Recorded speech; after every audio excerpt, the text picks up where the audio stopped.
स्वामी विवेकानंद जी के बताए हुए पद चिन्हों पर चलता हूं और स्वामी विवेकानंद जी ने कहा है कि कभी हार मत मानो। मैं एक बात मंच के माध्यम से कहना चाहूंगा और ये संदेश है क्षेत्र के, जिले के, प्रदेश के एवं देश के समस्त युवाओं के लिए कि जीवन का बड़ा से बड़ा स्वार्थ, जीवन का बड़ा से बड़ा लाभ और जीवन के बड़े से बड़े कष्ट को त्यागा जा सकता है, लेकिन जीवन के महान उद्देश्य का त्याग कभी नहीं करना चाहिए।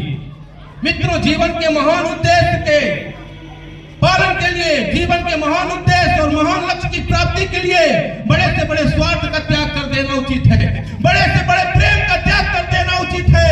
यहाँ तक कि अगर हमें हमारे लक्ष्य की प्राप्ति के लिए, हमारे देश के गौरव के लिए, अगर हमारे देश के उत्तम उद्देश्य के लिए प्राणों का न्यौछावर करना पड़े तो हमें भगत सिंह को याद करके, राजगुरु को याद करके, सुखदेव को याद करके अपने प्राण भी न्यौछावर कर देने चाहिए। मित्रों, आज आवश्यकता है प्रथाओं के जांच की, आवश्यकता है नियमों के पड़ताल की। आज पुनः आवश्यकता है एक बार युवाओं की, युवा हुंकार भरे भारत के, और जो मूल नियम है, जो कुप्रथाएं हैं, उनको बंद होना चाहिए। मित्रों, और भी अच्छा और भी ऊंचा हमारे देश का नाम हो जाए, और भी अच्छा और भी ऊंचा हमारे देश का नाम हो जाए।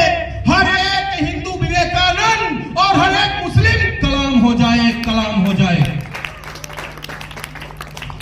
आदरणीय साथियों और यहां उपस्थित मेरे प्यारे बच्चों, मैं युवा विचार क्रांति अभियान के माध्यम से प्रत्येक व्यक्ति से कहना चाहता हूं कि आज जो हमारी जनरेशन भौतिकवादी दुनिया में भटकती जा रही है, उसका एक मुख्य कारण यह है कि आजादी के बाद से धीरे धीरे हमारे देश का युवा भटकता चला गया।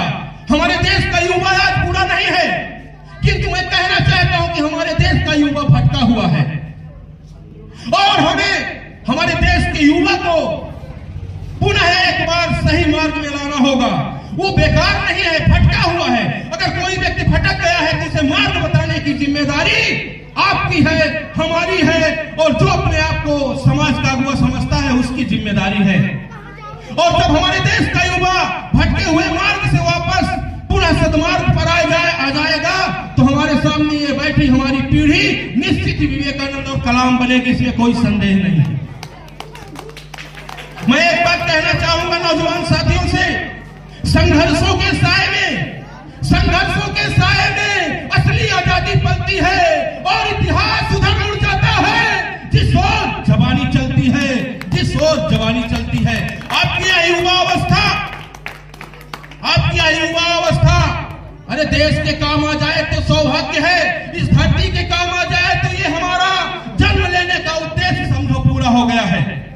मित्रों, एक बात ध्यान रखना, जीवन में आप कुछ भी करते रहो, किंतु अगर एक बार आपने कोई एक श्रेष्ठ और उत्तम कार्य कर लिया है तो आपका धरती में जन्म लेने का उद्देश्य पूर्ण हो गया है। मैं 2 मिनट के अंदर अपनी वाणी को विराम दूंगा। आपको एक कहानी सुनाना चाहता हूं। 2 सगे भाई थे, दोनों भाइयों ने बहुत